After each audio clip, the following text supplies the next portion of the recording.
Hello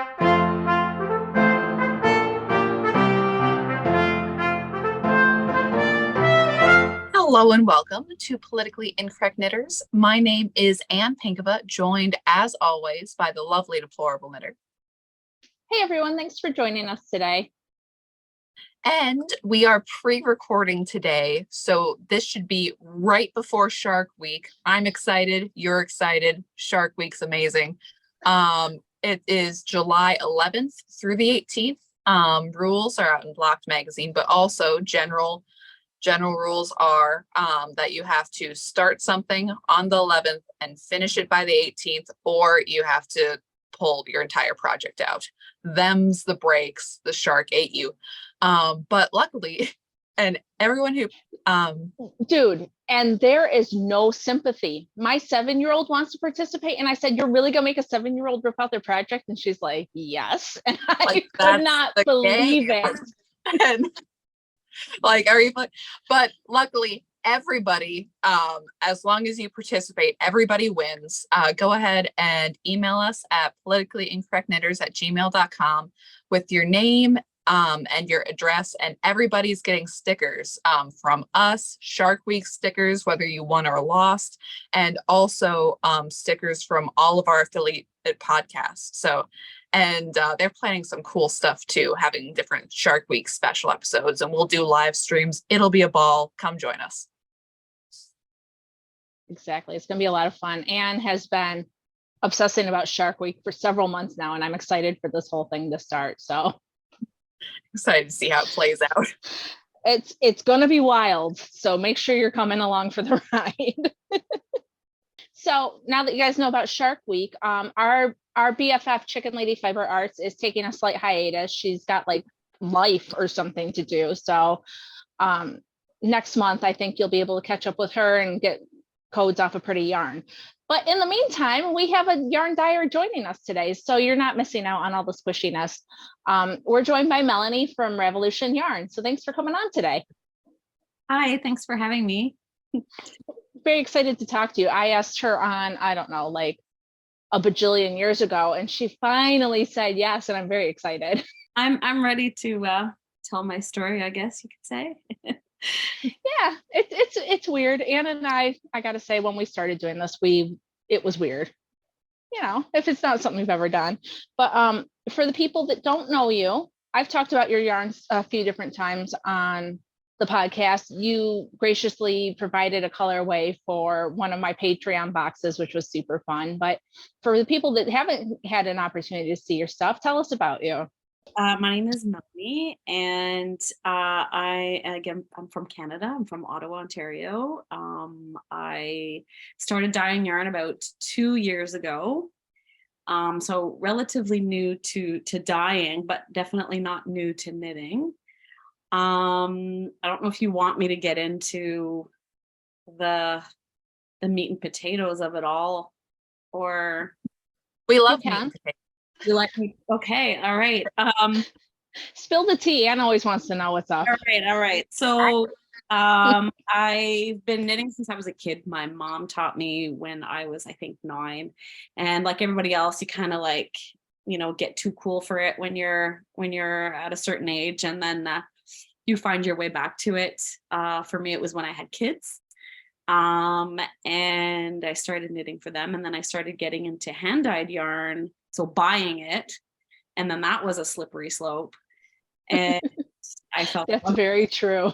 It's very scary, the amount of money that you'll spend on it, and then all of a sudden it's all you want to knit with. And then cut to the pandemic, and we'll get into this, I guess, soon, but I was looking at being out of work for a while, and needed to make some money. And somebody sent me an article and said, it was about somebody who started dyeing yarn during the pandemic, and said, I can so see you doing this.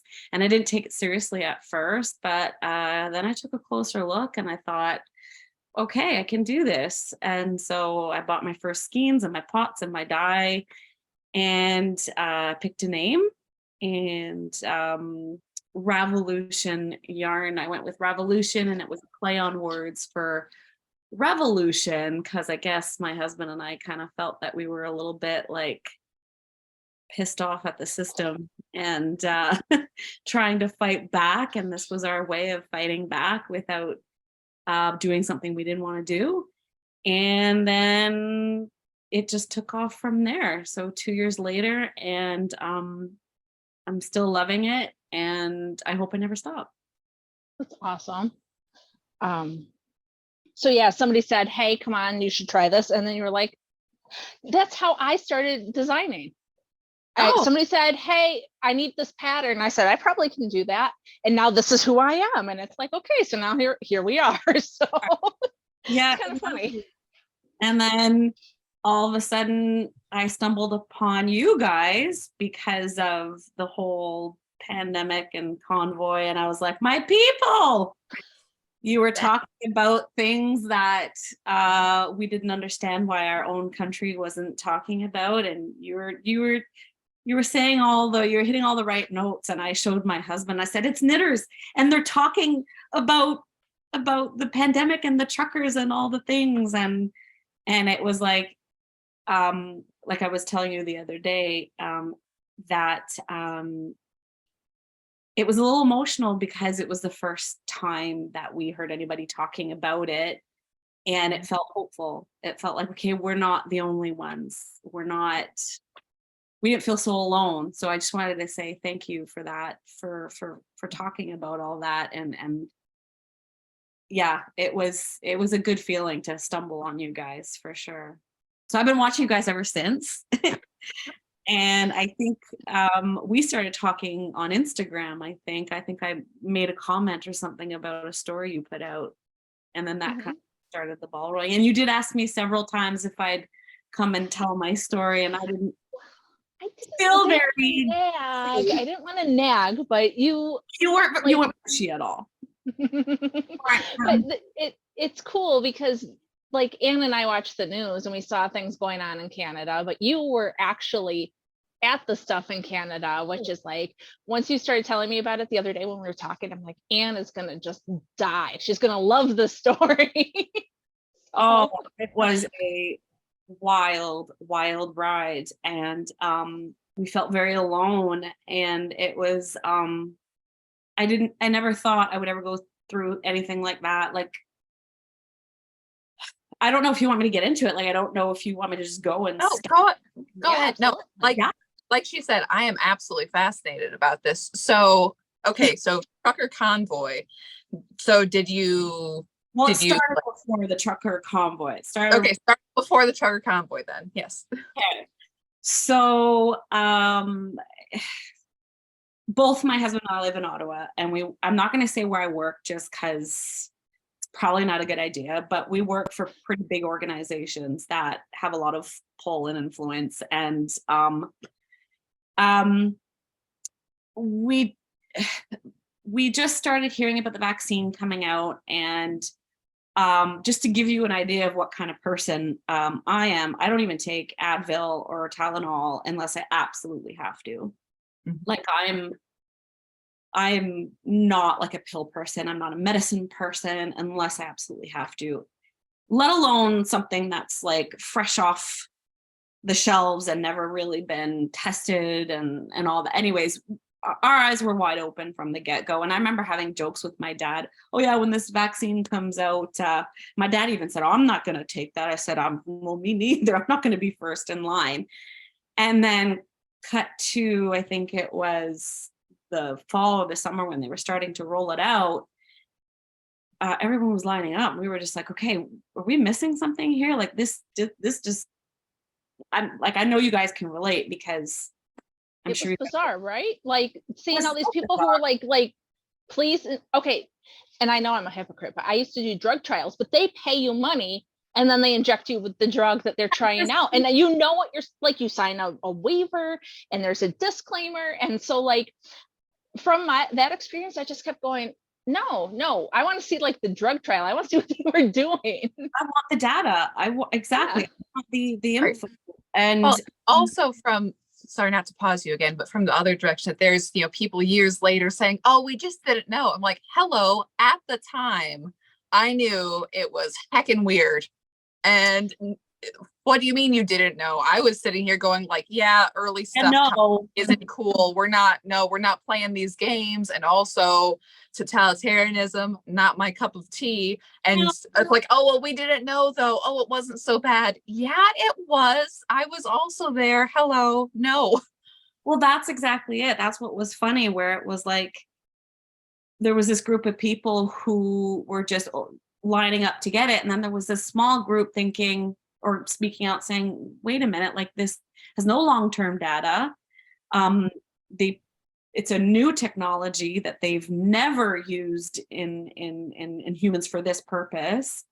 I mean, they've got trials that run 10 years and they still get surprises. Right. And we were just like, no, just no. Plus they were finding out new things about this virus every day. How are you going to provide a medicine for a virus you don't even know everything about? So it was just, to us, it was common sense. And a lot of the people around us were saying they didn't want to get it, but they just couldn't not work. Right. And which I get, and I understand that everyone has had their reasons, but to me, it was just, I would rather lose my paycheck. I'd find a way. So, and my husband too. So again, without getting into too much detail about my husband's medical history or mine, my husband had a reaction to a previous vaccine years ago in his youth, and he had pericarditis from it. Mm-hmm. And we had just found out before the mandates came in, he was having heart palpitations, and he said he always had since then. So being 40, they put a heart monitor on him just to see what was going on. And they found out that one of his valves didn't close properly. And that dated back to this vaccine injury that he had probably 20 years prior. But we didn't know. And the timing was just uncanny about when we found this out. So my husband, they hadn't mandated it yet for his work, but they were fighting against it. And so, I didn't want to be widowed. And we knew the data that was coming out that it was causing myocarditis at the very least. And there's not much of a difference between myocarditis and pericarditis. It's just like the outer sac versus the inner sac or something like that. But it's all heart damage. And so we weren't willing to, he wasn't obviously willing to risk more heart damage, and who knows. It just wasn't something that we were comfortable with. And we quickly found out that no one had his back. Nobody. Even his look at the doctor. I got really upset with the doctor at one point. We were on a phone conversation and I asked the doctor, he said, well, I can't give you an exemption because even if I did, it wouldn't go through public health. They would just throw it out. And I said, well, then I want a legal document saying that nothing's going to happen to my husband or else somebody's liable. And he literally laughed and said, oh, we don't do that. And I just, at that moment, it was like living in a movie, a really bad, horrible movie where it was do this or lose your paycheck. And we have 2 small kids. Right. We have a mortgage. We have all the things, So we didn't know what we were going to do for that. And sure enough, they mandated it for my husband's work. I can't get into the logistics of what happened and how he managed to keep his paycheck, but we got lucky there. But as for me, I have other health concerns, and it's related to my kidneys. And we were reading everything we could get our hands on, anything medical. And there was a lot of stuff coming out of Europe because they always seem to be 2 steps ahead for some reason. And so there was stuff coming out about side effects to kidneys and damage to kidneys, and that was a hard no for me. Right. I didn't want to risk that, and I went to my doctor with my concerns, and she basically told me, I know it's not right, but all our hands are tied. And I said, well, that's the problem. I said, there's more of you than there are of them. So I don't understand why people don't speak out about this. And she basically commiserated with me, but in the end said, I think that you should just get it for your peace of mind. And I said, but that's the whole reason why I can't get it, because I won't have peace of mind if I do get it. And she tried to refer me to specialists because I had a lot of questions related to my condition, and no one would meet with me. All the specialists denied the requests to meet with me. And at this point, it had been mandated at my work, and my employer finally agreed to give me an extension while I tried to meet with a specialist and get more answers. But what was the problem was I couldn't meet with a specialist, so I couldn't, it was just like going round and round in circles. And finally, she's made an appointment with an allergist. That was the only specialist who would meet with me, but I didn't need an allergist. I knew I wasn't allergic to anything in this vaccine. So we quickly realized that we weren't getting anywhere, and we didn't feel safe anymore. And just even the tone of like being around friends, family, it was getting really tense. So we had friends that wouldn't obviously see us or talk to us anymore, and didn't understand our position. And obviously, like everybody else, labeled all sorts of fun things. And so my cousin, just by fluke, I saw a post that they were leaving for Costa Rica, but they didn't say why. And I reached out, and it turned, they were one of us. And so they left, went to Costa Rica, and because they didn't feel safe either. And they took their kids. And at the time, my cousin's wife was pregnant as well. So they ended up buying a house out there and setting up shop. And my husband and I looked at each other, and they said, come see us. And so we that's what we did. So we packed all our stuff up. We arranged to rent out our house. And at the last minute, so I'm really sorry if I get emotional, because I can feel it coming. It was so intense. And I still get emotional talking about it today. But we said goodbye to our families, and we were renting a car, and we were going to try to drive across the border, because at this point we couldn't fly. But there was talk that they were letting, like, they were still letting, like, we had heard of some people were able to cross the border for whatever reason. And we were sort of positioning it that it was for my business, and I was actually going to meet with somebody to pick up some fiber. And anyway, we had a whole story. So we took our kids, who at the time were 5 and 7. I don't know if, he had just turned 7, and packed our bags and left. And we got turned around at the border.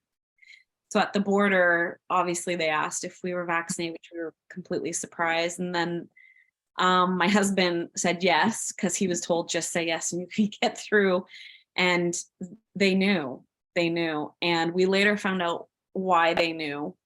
And I can't remember the connection, but it was a trucker who was vaccinated, who went back and forth quite a bit from the States to Canada. And when he went to go cross, he went to go show his passport on his phone. And they said, oh, we don't need to see it. And he said, well, don't you need to see some proof? And they said, no. Because of the app, it popped up when he got to a certain point on their screen, it popped up. So I don't know if it was his proof of vaccination that popped up or I don't know what it was, but they knew because of this app everyone's using, loading up. So obviously nothing popped up for us, and we're assuming that that's why, because right away that's what they asked for. So we got turned away, went home, and it was horrible because our kids at that age didn't understand. Right. And they were just like, why are these mean people not letting us in? And anyways, and we basically came home and had to go to plan B. And plan B was trying to take a private jet out, a flight out, like a private charter plane out. And my cousin, who was also trying to help us from over there, he knew of an airline and he got us in touch, and it was going to cost a lot of money, but we were willing to do it. And when we were going to book our flight, the lady who was organizing all of this, she said, yeah, just to let you know that they're starting to ask now even for private chartered flights, because they weren't at first. Right. And so she says, you run the risk of I think we're going to cross over into Michigan or something like that. We run the risk of them asking for proof. And then if you don't have it, then you have to pay for your flight home. And then you're out another 10 grand. So it wasn't money we had to risk. Right. And we didn't want to go through the same thing that we went through with the kids not understanding and just being completely devastated. It was enough. And so we thought, okay, well, we're just going to hunker down. We have no choice. We're just going to hunker down. And that's what we did. And then cut to the trucker convoy. So we started hearing, this was in January. So I think end of January, February, we started hearing of the truckers coming, and we were, it was just like a ray of hope, And when they got to town, we live about, I'd say 20 minutes out of the city. So we don't live very far. And we were reading that, because we were on these chats and all these things, and we were reading that they needed supplies and toilet paper and all these things. And so we bought a bunch of supplies and we brought it down to Parliament where everybody was. And my husband and I, like the energy, that was like, it was amazing. Like we started to weep. We just started to cry, seeing like streets and streets of people who were like us, people who had had enough, people who were done being tortured and tormented and their livelihoods robbed from them, and like good citizens, and just hearing Trudeau talk about how this is a fringe minority and we're a bunch of racists and misogynists. And he said this, and I quote, I don't know if you saw the tape. And we were just like, that's obviously not us. And it's a bunch of people like us. Mm-hmm. And I think that was the first disconnect too that we started, maybe not the first, but one of the first real disconnects that we started to see between what was being portrayed and what was really happening. So our mainstream media, like the CBC, and I was an avid CBC watcher, reader, and I won't even turn that shit on anymore. Like the propaganda machine that thing is. And that's what it was. They were just spewing lies, basically. And we saw it with our own eyes, because when we went, it was beautiful. And everyone was so helpful and so nice and so organized and so clean. And so like everything they said it wasn't, anything bad, I mean. And the energy was palpable, and it was just like we got there and we cried, and then right away there's strangers just coming to give us hugs. And the only thing they looked at us and they said, we know we had the same reaction when we came the first time. So it was the first time, and we just pleaded them. We said, please don't go anywhere until this is done. Like, please don't go anywhere. And obviously they did, and they had to leave because of, we gave to the Give Send Go at first when it was Give Send Go. No, at first it was GoFundMe, I think it was. Right. That is Yeah. one of those before, and then moved to Give, Send, Go. Yeah, so we gave to all the things, and then they started to freeze bank accounts. Oh, was your one of the? No, thank God. Right. But we were terrified, obviously, because how are we going to pay our bills? How are we going to feed our kids? How are we going to, it's winter, how are we going to heat our house? You know, and we had some like -30, I think it was even that week, right? Like, oh, sorry, I don't know what that is in I call it American temperature, but it's cold. It's really cold. And so Canadian winter isn't any joke. what's that? Canadian winter isn't a joke. Oh no, it is no joke, and especially in Ottawa, because we get all the residual crap in the basin that we're in. So no joke. And but anyway, so we got scared that was going to happen, but at the same time, just so infuriated that this could actually happen in 2022, or what was it, 2021? I don't even remember what year we are anymore. We were floored that it could happen, of all places, Canada, you know, which is, I mean, I think we're pretty peaceful. It's, you know, we have a pretty polite disposition.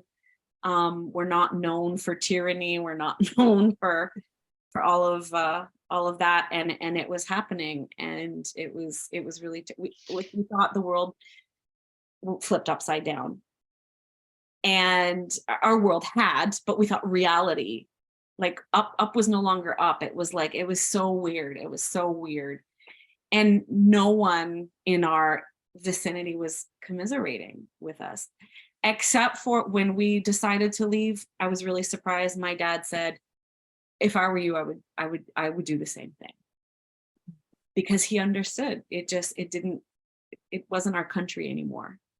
It was not. We felt like we were medical refugees, and I don't think that is exaggerating, considering the data that is coming out now. I mean, you can't throw a rock without knowing somebody who was injured by this thing. You know, we've got family members who've been injured, friends who've been injured, people who won't even admit they've been injured. I forget where it is. I believe it is a place in Canada. I want to say it's Toronto. I'm not sure, but that the #1 death among adults now is, we don't know. Oh, it started happening in October, before we decided to leave. Young people, like in their 40s, like people from my work, people like strokes and heart attacks, and just, we don't know. Yeah. And looking at people, and we're just like, you can't connect the dots here. Like, no one's waking up to this. Right. Like, the thing that kills me is like these top athletes that keep dropping dead. These are people that are at the top of their game. They are in peak physical condition, and now something has happened that they're all dying. Like, and nobody can be like, I wonder what it is. Maybe the experimental thing we did. Nah, it's not that, you know. But it's like, it's crazy. I know. It's like, what was the only thing that's changed in the last 2 years? Literally. Yeah. That. And no one, it's just the masses won't look at it. They refuse to look at it. Like, in my province, I don't know what it's like for rest of Canada. I think it might be rest of Canada, but definitely my province. Healthcare workers can't go back to work if they're not vaccinated. Still to this day. Yeah. And right now, I believe it's our conservative government. They're trying to pass a bill that this doesn't happen again, and that this is no longer a requirement for work.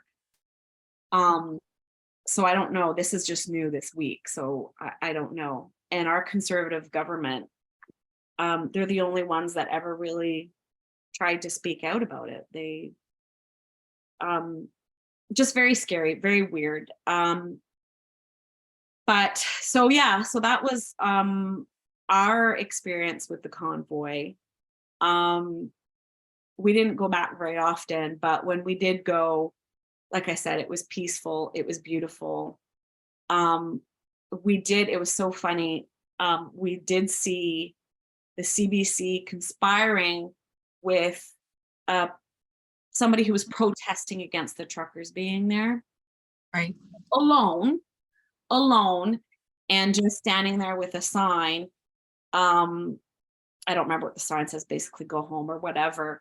And obviously in cahoots with the CBC, because my husband and I saw them talking on a side road before, sort of coordinating what it was they were gonna do. Right. And that's the stuff that you won't see. And there was also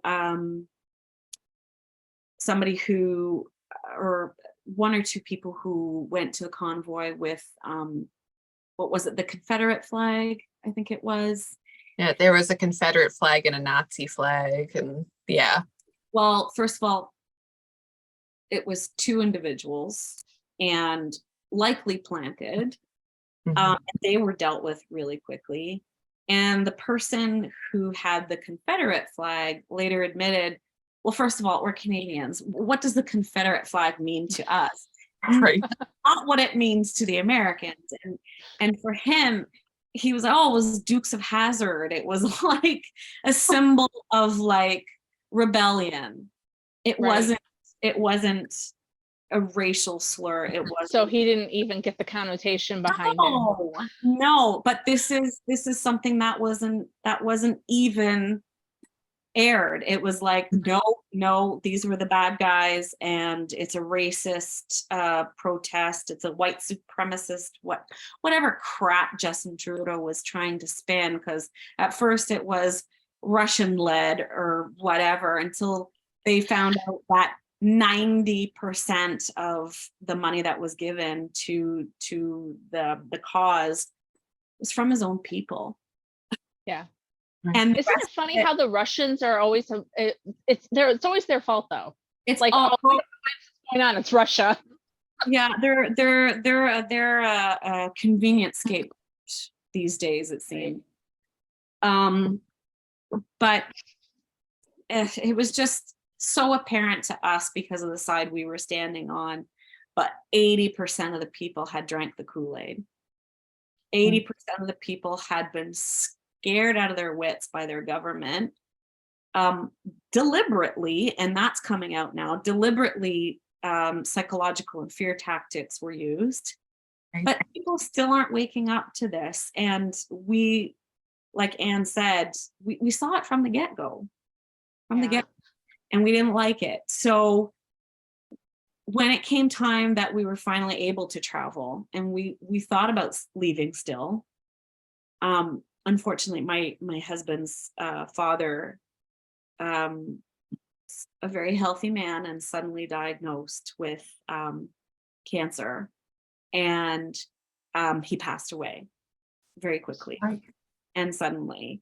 And out of respect for him, I'm not going to go into that story, but we're not convinced it's not all related.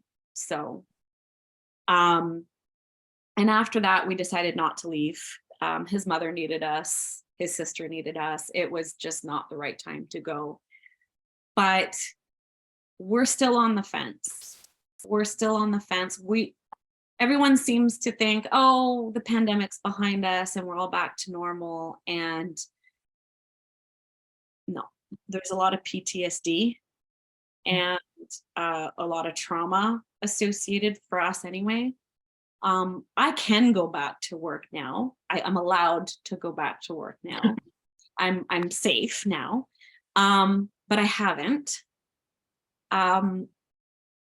because I don't trust them. I don't trust that this isn't going to be done to me again. And my medical situation will never change, but it wasn't respected. And that's the irony with all this diversity inclusion thing that they're spewing. They don't mean it. They don't include everybody. My medical choice was certainly not respected. In fact, it was almost pretty much ignored. And now they're just trying to sweep it all under the rug. So hence the business. I mean, a good thing came out of it. And yes, you were saying, you know, people are still not willing to talk about this, or maybe they were wrong or something. I think when you double down on something and you are like, this is the truth, this is the only truth, everybody has to agree with me, it's really hard to come back from that. Like, you have to eat some major humble pie to be able to be like, I was wrong. And most people aren't going to do that. So you're right. Most people can't. They can't. It's like it hurts their brain too much, or their ego. We have had people come to us and say, yeah, we were wrong. We were wrong. Mm-hmm. It's not a lot, but we have. So that was encouraging. But it's like the lens has changed. The lens has changed. And once you see it, you can't unsee it. And now we're seeing it for everything. Mm-hmm. So I didn't feel safe talking about this before because of where I live. As you would say, a blue state, red state. So we're very blue, I guess you could say. Yeah. Yeah, we are very, my husband and I sometimes feel like we're a red dot in a blue sea. But here it's actually the opposite. But we were liberal before all that. I voted Justin Trudeau. Yeah. Oh man. And that face was so like, now I'm even need words. I know. And this is how much this has changed us. I remember before the pandemic, and my husband's from, I was telling you that my husband's from out west.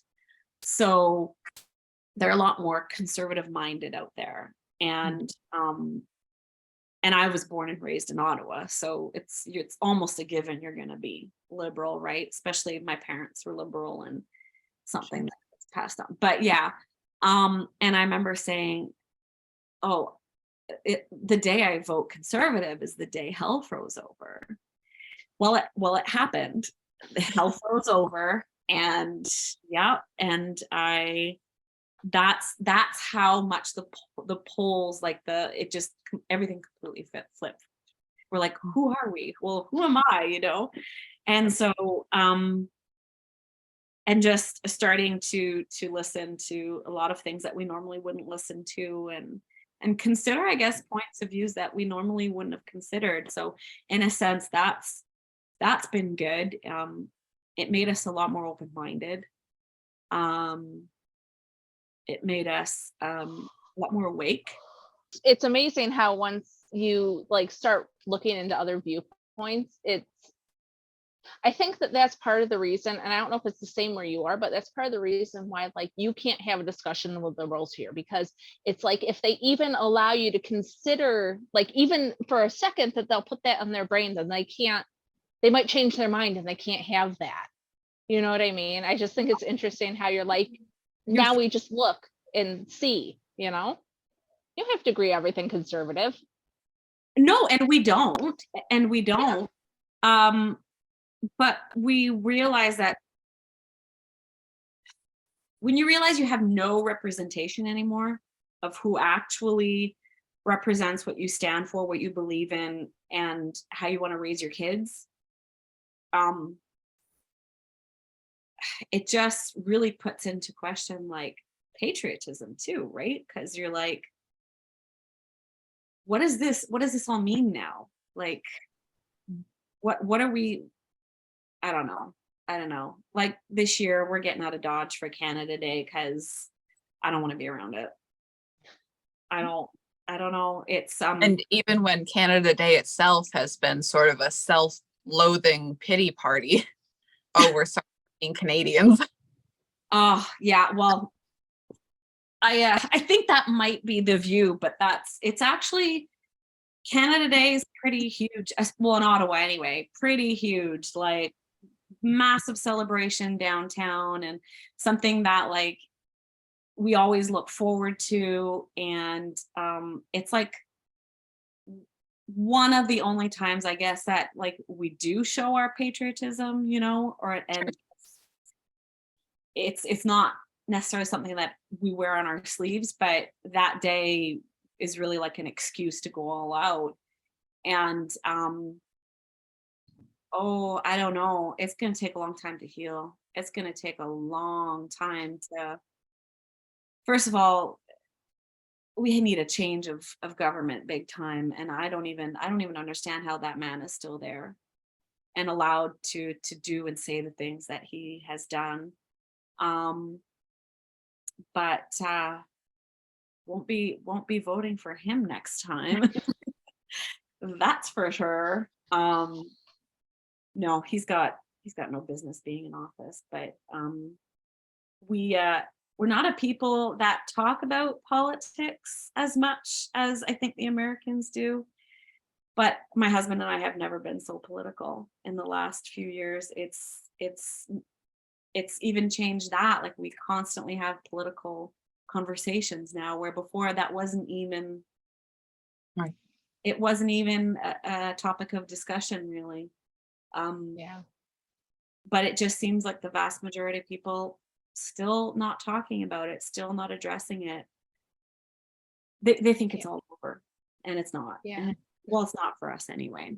So we're still dealing with the aftermath, with the repercussions. And I mean, we still, there's still a story of a lady who's on an organ transplant list, and she can't get an organ transplant without the vaccine. She can't have the vaccine because her health is so thin, that, and they wouldn't let her come to America, which is another cruelty from that. She couldn't even leave the country for a transplant. And it's stories like that. It's like, no, it's not. We all wish it was, but it's not.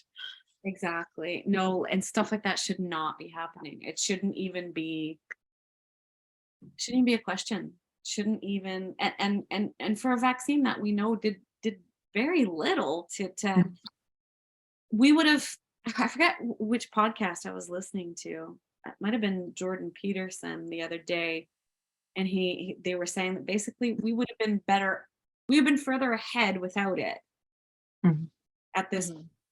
And I truly believe that. And or at the very least, we'd be at the same spot, It's, right. I think more recent numbers are, if you got the shot and continue to get the shot, yes, you're more likely to get COVID than if you don't. Yes, and that's becoming the science now. They're finally coming out with it. And but that wasn't anything new. We knew that a while ago. Right.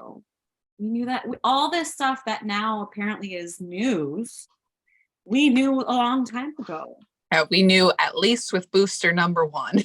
At least, if not before that, for sure. Right. Or even like the efficacy of it. I mean, and then Pfizer came out and admitted, they never tested for, what was it, for oh my God, what's the word I'm looking for? Transmission. They never tested if it would stop transmission. Like, isn't seems like that's like important. Like we want it to protect us. We want to protect others, make us less sick. Like, isn't that what a vaccine's supposed to do? You wouldn't test. That's nonsense. No, and when you want to discuss that stuff again, you want to discuss that today. Either people still don't want to discuss it, or people say, where'd you get your information from? Where'd you get your information? And it's like, no, like this is the stuff they're actually admitting now. This is just the stuff we've been telling you for the last year and a half. Right. But the TV says that it's safe and effective. Safest and most effective. Because Big Pharma has never lied before. Not once. No, and never been found liable. It's just It's this blind terrible. faith that and my kids are vaccinated. They have all the regular vaccines that have decades of trials and scientific data to back it up. So we're not anti-vaxxers, we're not, or however it is they were labeling us. And no, So just I have to ask though, do you feel like going all in? Because I feel like going all in at this time. Like people are like, oh, you're an anti-vaxxer. And I'm like, I think I well, think now I'm wondering what the hell else they were lying about. right. And you're like, Right. you know what? Thought they were safe, but Yeah. Right. I mean, I wouldn't have done it differently. I know some people have stories about like, oh, my kid got the shots and then they had the autism signs and things. Like, I hear those stories. My kids were safe and fine. yeah, me too.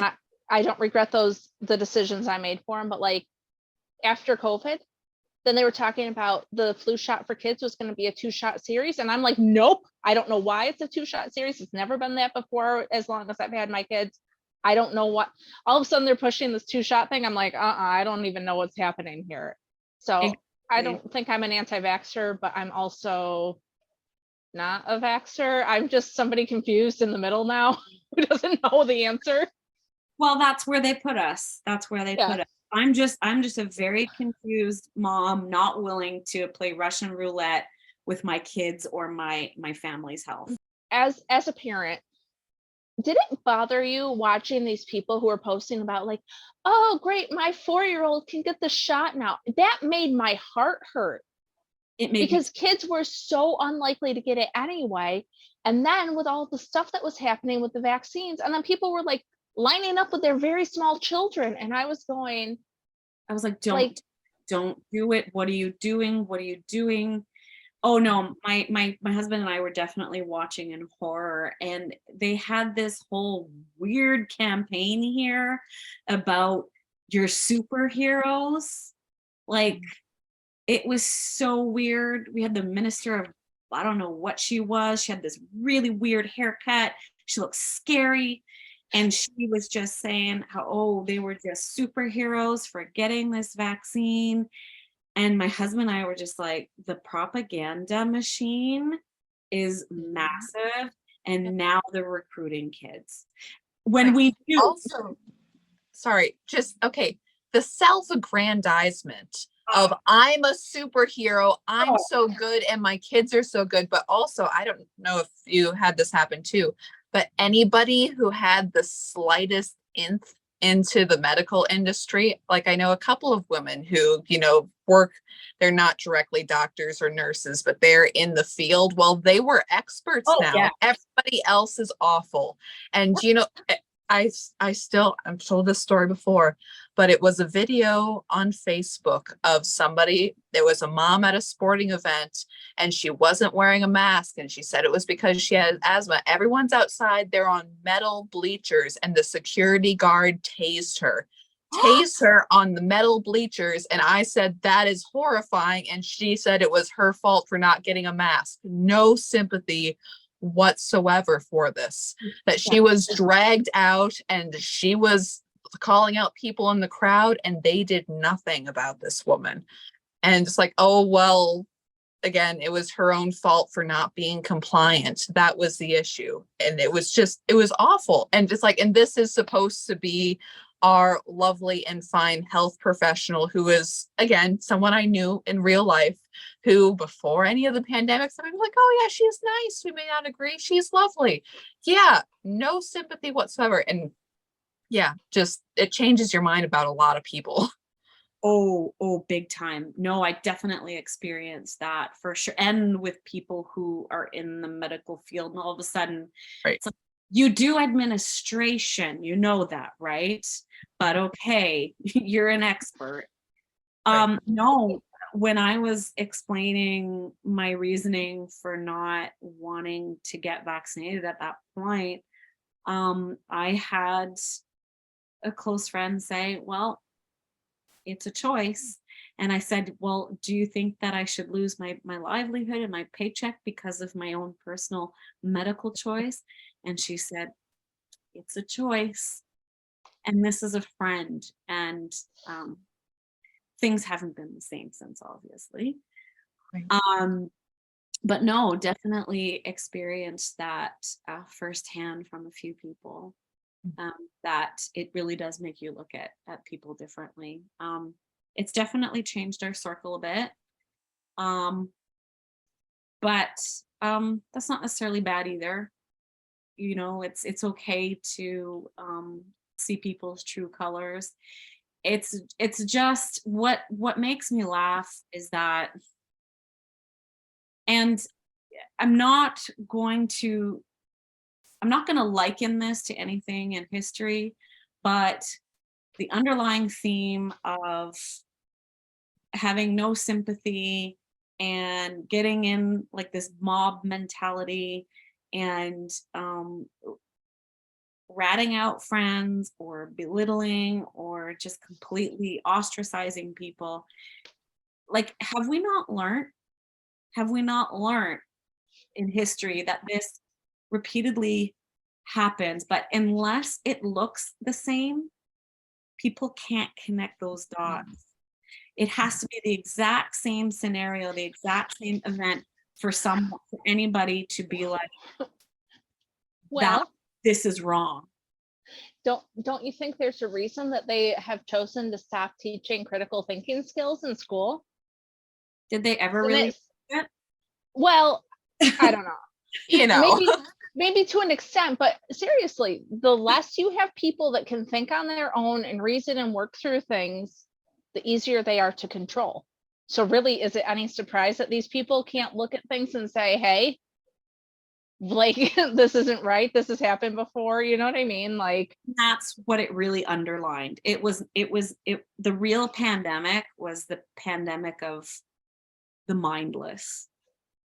It was the pandemic of people who really couldn't think for themselves and put two and two together. And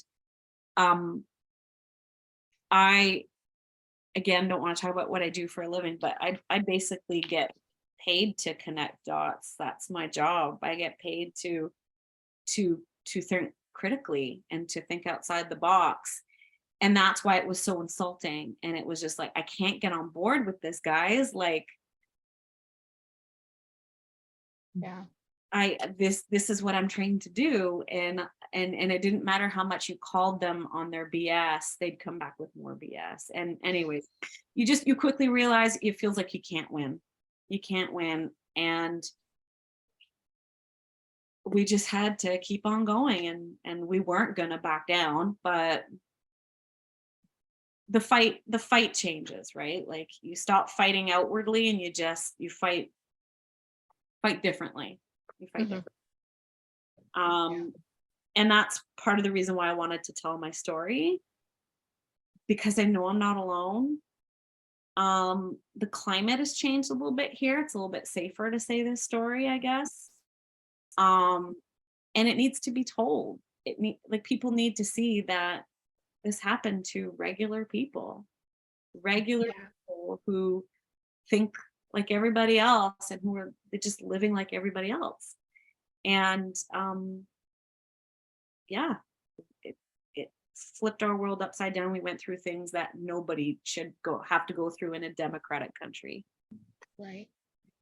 It's interesting because, like, I told you when we were talking, I talked to Anne about like what happened to me in the pandemic compared to her, and she was like, compared to me, she had like sunshine and roses. But you tell your story, and I'm like, well, I guess I didn't really have it that bad now, did I? Like, it's kind of crazy. It's all relative. I say that everyone lived this pandemic differently, and everyone came out with some sort of trauma. It just depended on what you were living and what you stood for and where you lived. But no one came out of this unscathed. No one. Right. No one. This just happens to be my story, our story. And I'm going to do everything in my power so that this never happens again, because I don't want my kids to ever be told what to put into their bodies or what to do with their bodies, ever. And that's the biggest takeaway is, can we all just agree how wrong that is? And the fact that we can't, blows my mind, especially with this Roe versus Wade stuff, which doesn't even affect Canada. And everyone here was just all over that. And I was like, really? You're going to talk about my body, my choice right now? Right. The hypocrisy, it just floored us. We were just like, are you kidding? And Well, it's all part of this conversation, guys. It is. It's my body, my choice. Trust the science when it comes to the vaccine, but not the science when it comes to other things like babies have different DNA than their mothers, but that doesn't count. Like, it's only the science we like for our own arguments. Like, cherry. It's cherry. It's exhausting. Right. And also, okay, not to, we've been, we've had a couple dark subjects here, not to go darker. No. But, go ahead. no, but sorry, everything that we're hearing about the MAID system in Canada, the medical assistance in dying, that just recently it is presumed, not only do doctors are supposed to mention to it before anything else, but also just yesterday I read something about it is presumed that you're an organ donor. And also, if you're brain dead, it's presumed you're an organ donor. So, the government itself is like a vulture for your own body parts in this system. Is just, it's another way to disrespect life, to disrespect bodily autonomy, to disrespect or to have any value for, the citizenship in general, but also individuals and your medical system. Yeah. And my husband and I have been talking a lot about that. And I mean, that whole topic, again, when I say my body, my choice, I mean that for everything. And it doesn't mean I have to agree with it. But if I want somebody to respect my choice about what I want to do with my body, it's gotta be, how you say, reciprocated. So in that respect, you do you. I don't think it's something I would choose for myself. I would be devastated if a family member would choose that for themselves. It is just, it's the cavalierness that is so disturbing, I think. That's I think where we're at. It's like, it used to be just for patients who were terminally ill with MS. And it always seems to just keep on creeping. And then next thing, it's mental health. And then it's like, well, how do you gauge that? And it's just, I think it just comes down to it being so cavalier that I find so disturbing. And nothing against anyone who chooses this. It's just when your government comes out and starts promoting it, like we had a commercial. Oh, there was a commercial here. I don't know if you heard about it. It was during the pandemic, and it was a mother and her daughter, and the mother was an aged woman, and she was, I guess, planning on doing assisted suicide. And her mother, the daughter was like, well, are you excited? Are you? And it was just so, and this was like TV. And Eric and I looked at ourselves and we were like, did we just witness a commercial for assisted suicide? It got so much flack it was pulled, luckily. But that we just, like, they're airing this, like they're advertising this. And it's like, it's one thing about personal choice and doing what's right for your body, but then it's a whole other ballgame when they start to advertise it as an option or as a positive option. Yeah, right. I think if you're at that point in your life, it's still sad. Like, it should be still sad. No? Like, am I missing something here? Like, I don't think it should be something to be, I don't know. Maybe I'm old school. I don't know. We've definitely gotten to the point where, all the dystopian novels, all the bad sci-fi movies seem to be coming true. And you're like, hang on, this was in The Giver. I didn't take the giver that seriously. It's like, no, I think we're more RoboCop today. Oh, well, that's okay. That's fine. Terminate. Yeah. Yeah, that's what my friend was saying. She's like, I've come to realize that everything dystopian I've seen on TV has or might come true. Like you can't take it off the table anymore. And anyways, it's just, to me, it's the cavalierness about it. It's could we treat this a little bit with a little bit more respect and a little bit more tact? Yeah. You know, if I don't know. Yeah, it's no respect for life, and we are way past having respect for death. Yeah. Well, yeah. Every time this stuff comes up, it makes me think of our friend Bone, who always talked about how, like, if you don't respect life at one phase, you can't really respect it at any. And that's kind of what you're getting at too, is like, I don't agree with it personally, but I understand that there are people who like have terrible medical diagnoses who are going to die a painful death, and I can understand that they may choose that. Exactly. But when it's pushed on people, like, I take an antidepressant, so is it going to be offered to me if I go to Canada? Like, you know what I mean? Like I don't think we're there and yet, that's but you know, and it was telling about a story that some kid was like, I don't have a girlfriend and I'm depressed, and they're like, have you thought about it? Like, you know, maybe you should, like, usually doctors are saying things like, maybe you should like work out, or you know, Get get a some hobby. sunshine. Well, and that was, I mean, to talk about the pandemic, that was another thing that we weren't seeing much of. You know, it's like, get vaccinated and here's a burger. Yeah. When we know that like the vast majority of people who didn't fare well with this disease were those who had multiple comorbidities, which were maybe due to having eaten hamburgers a little too much, you know, like, or, you know, Yeah. not making the best health choices. I'm not saying in every case, but wouldn't we want to promote like get vaccinated and have a salad? I don't know. Like there's like a million. Well, And why do we I need mean, to blackmail people into getting it? Like, correct, but also, I don't know, if I was going to be like lured into having a vaccine, a salad's not going to do it for me. So that's all I know. I know. So that was so yeah, they had to like sweeten the deal, but I just well, it's like some people were getting Krispy Kreme, some people were being entered into a lottery. It's like, wow, how many people thought, I was undercut with this. I should have waited a little longer just for the better deal, the upsell on the vaccine. Yeah, but that shouldn't be allowed to be done in the first place. Right. No, I mean, you should do this because you feel that it's safe. You should do this because you feel that it's the right thing to do for you, and that you're not being duped or conned or bribed into getting it.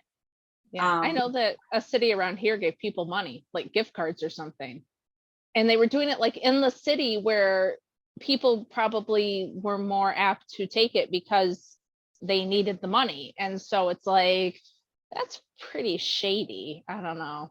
Well, they're not stupid. They're not stupid. Yeah. They know the right psychological buttons to push, and they proved it.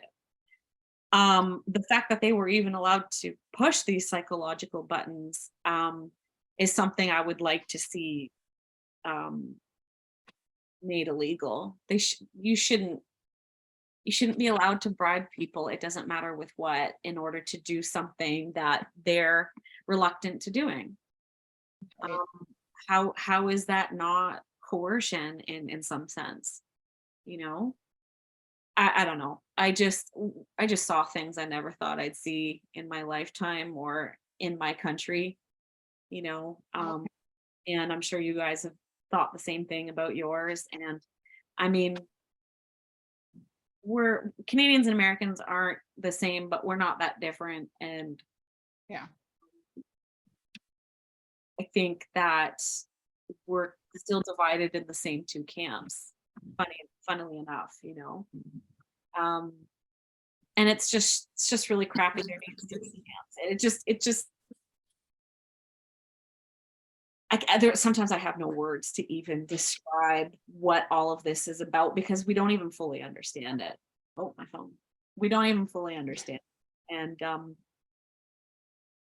but that's my story. Yeah, but the good thing that came out of it is that you're a yarn dyer now. I mean, I've enjoyed your yarn quite a lot. I don't have it right here, but my candy cable beanie, which I'll put right here. Yeah.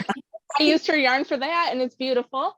I remember seeing you. You might have done. Did you post that on Instagram? I think so. I have been really bad about putting my patterns out. I haven't released them in like 6 months. I don't know why. Don't write them on the list. It doesn't happen. So Get it. I've showed it off on the show though, for sure. But yeah, so your yarns are beautiful. I enjoy them. And Did you bring sorry? I said you haven't gotten any yet, have you? I haven't. I'm sorry. Ooh. That's okay. That's okay. I forgive you. I'm still working on her Christmas/birthday present, so maybe you'll get some. I don't know. Well, Melanie, do you have any yarn to show today? I do. So I wanted to show, I know that this is airing in July, but every month I do a colorway of the month, and it's 20% off all month, and it's a dyed to order colorway. So it's available on a wide range of bases, ranging from fingering to super bulky. So you can choose which one you want in the quantity you want. So this month, I don't know if you can see this really well. It's the Dragonfly colorway. Can you see that? Do you need me to get closer, or you're good? That's beautiful. If you want to bring it close, that's fine, but it is lovely. Thank you. So it's the camera's not really doing it justice, but it's like a blend of like a fluorescent green and black and some aqua, like kind of speckled throughout. So that was for June, so that's not this month. And for July, the dyed to order colorway is the Cowboy in Me, and it's like a denim. So it's a tonal denim, and that's going to be 20% all month long. So you can see that on the website. I've just recently gotten off Etsy, so we don't even need to go down that dark road, but it was not a fun road. But so I have a website now, and it's ravelutionyarn.ca. Okay. Find it there. And I Awesome. also just wanted to show something new that I've been dyeing, and it's the zebra yarn. I think you reached out to me and you wanted to see if I had something thicker, and I'm working. Okay. Because I don't like fingering weight. I have no patience for it. Well, and you can only use it for a select few things, but I'm into making socks right now, and I've made socks out of this, and I love it. But so I'm having fun dyeing the zebra, but it goes really fast. I don't always have a lot in the shop, but that's something fun that I've been dyeing. And in the fall, I'm going to be getting hopefully some DK and some worsted. So Cool.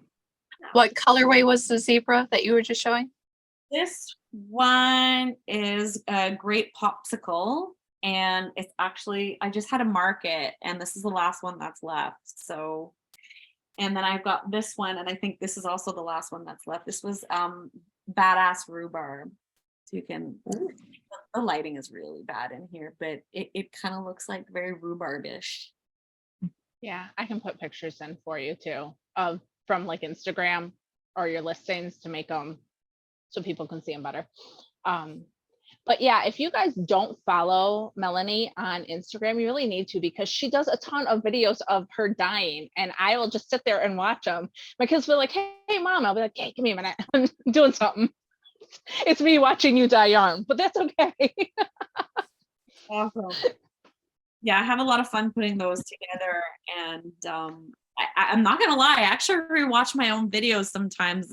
It's kind of relaxing just to see all the colors blend together. But Not just to watch your own processes, like, how did I do this? Oh yeah, I took a video. actually, yes, it has come in handy to reproduce some things where I wrote down the recipe and I'm like, no, something's not right, something's missing.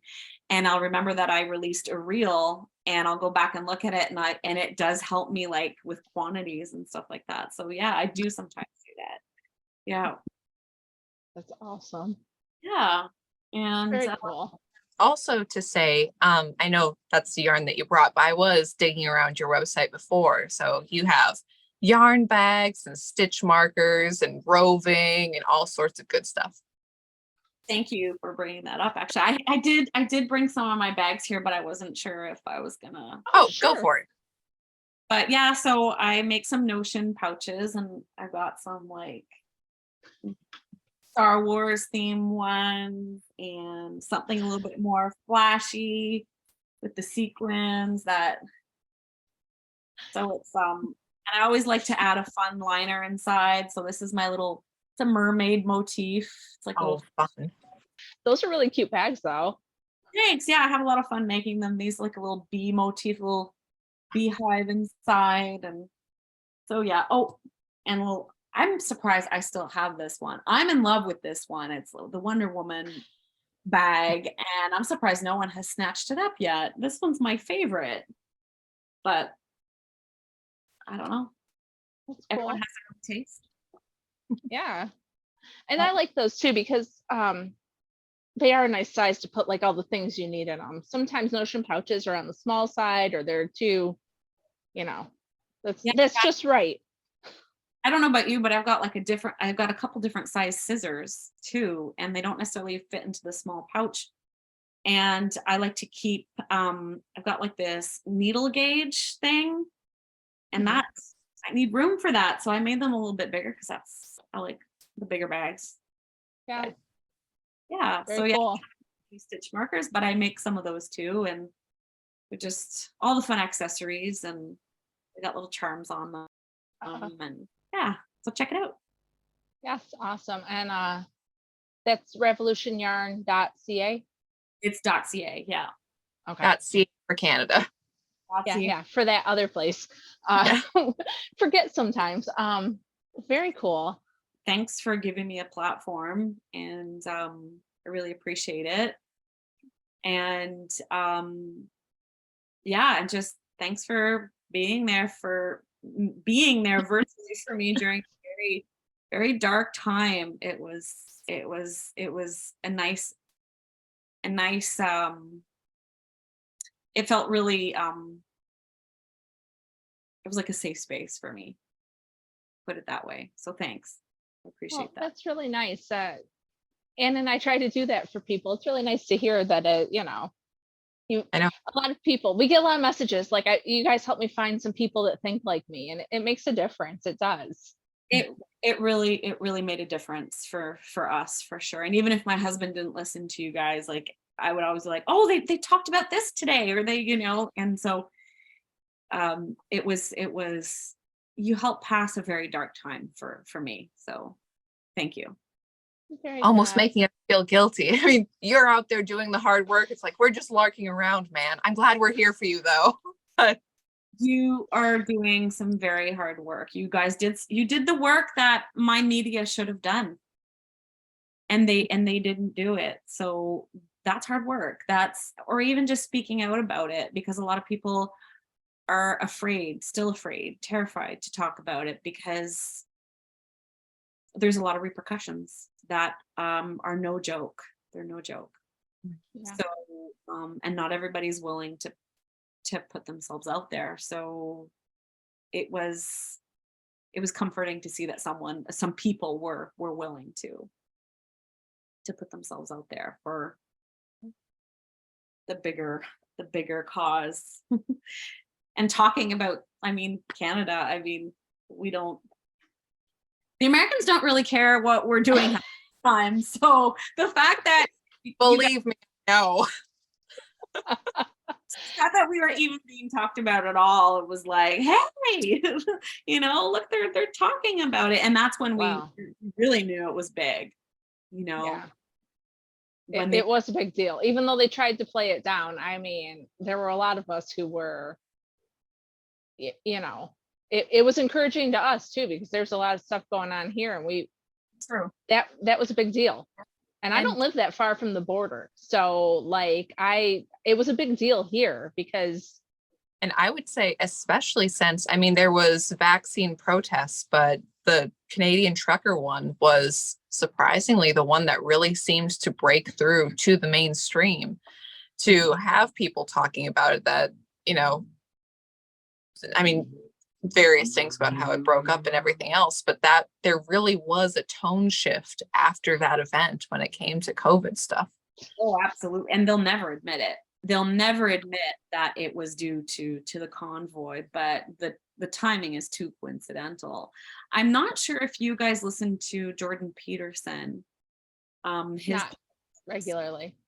I would highly recommend a recent interview he did with I believe her name is Tamara Litch.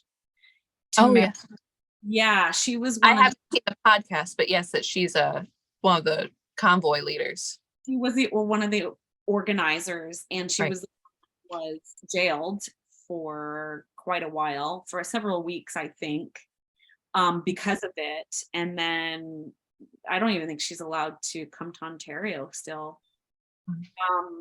So this is a recent episode on Jordan Peterson's podcast, and they do an interview with her, and the story is just fascinating. It'll give you a lot more insight too as to how it went down and what happened, and how they also tried to vilify her and anyone who's involved. But yeah, it's they again, no words, just sometimes I have no words. Just a really dark time, really hard time, really dark time. And just hope it never happens again.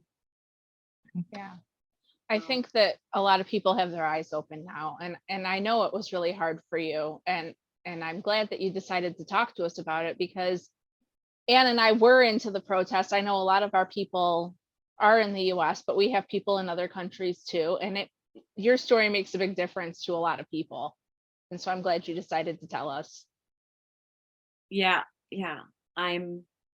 it's funny, it's like I'm happy I told it, but it's like there's still this residual discomfort. I'm a very private person.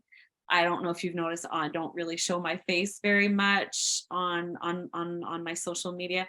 I had no social media presence before I opened my business. Yeah. So that'll give you an idea of where I stand with all that. So the fact that I'm not gonna lie, I'm uncomfortable. I'm very uncomfortable. Yeah. But hey, you know what? My 10-year-old is scared of a lot of stuff, and I'm always saying being brave is doing something even when it's hard. And sometimes what you have to say is important, and it's worth being brave for. And I'm glad you decided to do it. So am I. And I'm not just doing it for me. I'm doing it for my kids, because I don't want this to happen to them in 10, 20 years time. Like I don't want this to happen to anybody's kids. I don't want this to happen to anybody. It just, all this crap's got to stop. Yep. Well, hopefully if when they try to do it again, we're all, our eyes are a little bit more open now, and we're going to see what it is before we're all the way in it. Because I think this last time it caught us by surprise, and you and I spoke a little bit, and my husband was on the complying side for a while, and then like we didn't know, and now we know, and that's the we can take out of it. Exactly. Except Anne always knew. My husband's the one, I talked about this. My husband was like, oh, watch, they're gonna demand this for our job. And I laughed, and I said, do you know where we live? There's no way that's gonna happen here. He's like, watch. Yep. I didn't see it. I didn't see it coming. And that's I think how blindly I trusted. Yeah. Well, I think that everybody wants, you want to believe that they're not going to do those things to you. and I also had no reason to believe that they would, because like I said, born and raised here, and nothing close to this ever, like relatively peaceful existence here, doing, just living our lives, doing our thing, making our own choices, and never. So this was literally something we'd never had to contend with or live through. So it really felt like it was laughable. It really felt like it was a joke. Like there was no way that was gonna. And it did. And then a bunch of other stuff started to happen. And now it's almost like waiting for the other shoe to drop. We're like, what's next? What is next? Because all the things we thought wouldn't happen. So we've just sort of got this knee-jerk reaction now, and hopefully that goes away. Hopefully, but we're not there yet. Yeah. We're not there yet. But hopefully by telling my story, I don't know, people can, I don't know what I'm hoping. I don't really know what I'm hoping the story will do, but you can't be quiet forever, Right. Or you shouldn't have to be. Yeah. But yeah, very uncomfortable. Well, I'm sorry you're very uncomfortable, but we're very glad that you came and joined us today. And I'm glad that through all of this you did start dyeing yarn, because I happen to be a fan, so that's fun. Silver lining, and for me that's what it was. It was discovering this passion I never knew I had. So I always had the passion for fiber, but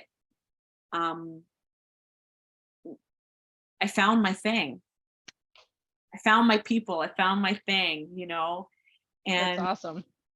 and now it's like I just want to keep on going. So hopefully I get to do that. Very cool. So check out Ravelution Yarn. Make sure she's got her 20% off skein if you go for the Cowboy and Me, the denim color. Yes, that'll Very be that's gonna be July. And I'd like to offer your listeners a 10% discount for anything in the shop. I'll set up the coupon, and it'll just be 10 off for just for your listeners. So I'll put that up. Awesome. Well, thank you so much. So yeah, use the code 10 off at ravelutionyarn.ca. I will put her link in the bottom. Make sure you follow her Instagram too, because like I said, I can just like, oh, I'm having a terrible day, my kids are driving me up the wall, I'm just going to watch a couple yarn dyeing videos for a minute and just chill. So yeah, make sure you follow her. And guys, thanks for joining us today. We appreciate it. Melanie, thank you for coming on. It's a lot of fun talking to you. Thanks, guys. Thanks, Anne. Nice to meet you finally, Anne. And so DK, nice to talk to you, Anne. And I totally appreciate you guys. Thank you so much. Yeah, thank you. All right, guys, we'll see you next week. Oh, and don't forget Shark Week. Details are in Blocked, and you can win a bag and talk. Yes. Sorry. Enter Shark Week. Anyone who completes Shark Week is entered for the grand prize, which will be this part of it. We've got lots for prizes. Don't worry, people. Lots of yarn, lots of bags. But also this lovely bag from Susan of Delightful Works. And while we're recording now, she still has them, but check them out because they're going fast. Don't forget to join in for Shark Week, okay? We'll see you guys soon.